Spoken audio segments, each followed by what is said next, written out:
नीतीश कुमार के सीएम पद छोड़ने की डेट हो गई है फाइनल। नमस्कार, न्यूज़ देख रहे हैं आप और मैं हूं सानिया आपके साथ।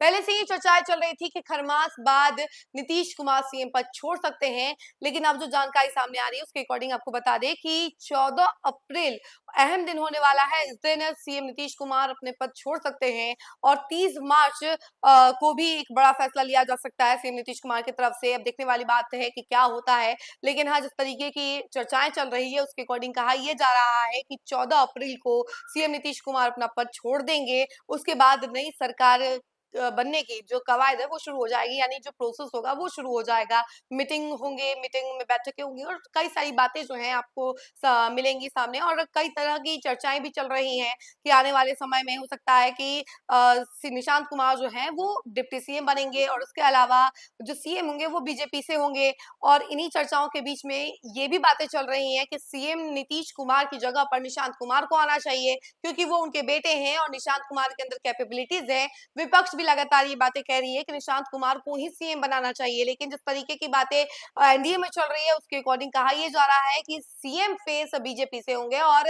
डिप्टी सीएम जो होंगे वो जदयू से होंगे, यानी कि वाइस वर्सा हो जाएगा। जैसा कि पहले बीजेपी कोटे से 2 डिप्टी सीएम थे और एक जो सीएम फेस थे वो जदयू से थे। अब वो उल्टा हो जाएगा, जदयू से हो जाएंगे 2 डिप्टी सीएम और बीजेपी से 1 सीएम हो जाएंगे। और ये सारी जानकारी निकल कर सामने आ रही है और 14 अप्रैल जो है अहम दिन माना जा रहा है।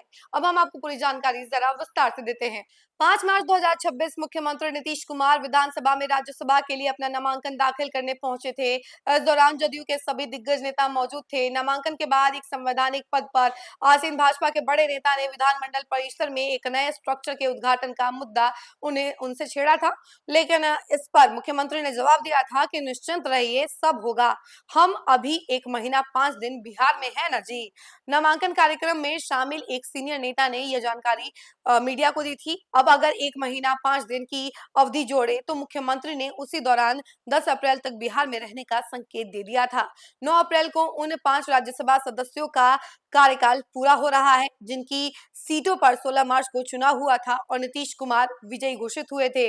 अब एनडीए सूत्रों की माने तो 12 अप्रैल को नीतीश बिहार से दिल्ली का रुख कर सकते हैं। 13 अप्रैल को बतौर राज्यसभा सदस्य की सदस्यता लेने के बाद नीतीश बिहार लौटेंगे और 14 से 15 अप्रैल को इस्तीफा देंगे। इसी दिन एनडीए की विधानमंडल दल की बैठक के बाद बिहार के नए सीएम की घोषणा हो सकती है। हालांकि आधिकारिक तौर पर कोई नेता नई सरकार के गठन पर कुछ भी बोलने से बच रहा है। अमित शाह से भी मुलाकात की हुई थी बीजेपी के कई सारे नेताओं की। पहले राज्यसभा का विधिवत शपथ ग्रहण कार्यक्रम होगा, ऐसा कहा जा रहा है नियम के अनुसार। उसके बाद अगर नई परिस्थिति बनती है तो एनडीए के सभी बड़े नेता बैठक करेंगे, उसके बाद फैसला लेंगे। तब तक नीतीश कुमार बिहार के सीएम हैं और वही सीएम बने रहेंगे। वहीं आपको बता दें कि चिराग पासवान ने हाजीपुर में कहा था कि मैं मुख्यमंत्री पद की दौड़ में नहीं हूं, कभी रहूंगा भी नहीं। मेरी इच्छा है कि बिहार का अगला मुख्यमंत्री बीजेपी का हो। राष्ट्रीय जनतांत्रिक गठबंधन एनडीए में मुख्यमंत्री पद को लेकर सब कुछ तय हो चुका है। जल्द ही बिहार के अगले मुख्यमंत्री के नाम की घोषणा की जाएगी, ऐसा चिराग पासवान का कहना था। वहीं आपको बता दें कि शेड्यूल के अनुसार 31 मार्च नालंदा इंटरनेशनल यूनिवर्सिटी के दीक्षांत समारोह में राष्ट्रपति के साथ सीएम नीतीश कुमार शामिल होंगे और 4 अप्रैल को मोतिहारी सेंट्रल यूनिवर्सिटी के दीक्षांत समारोह में उपराष्ट्रपति के साथ वो शामिल होंगे। वहीं इसके अलावा भी कई तरह की चर्चाएं चल रही हैं। कहा यह जा रहा है कि नीतीश कुमार को हर हाल में 30 मार्च से पहले बिहार विधान परिषद से इस्तीफा देना होगा।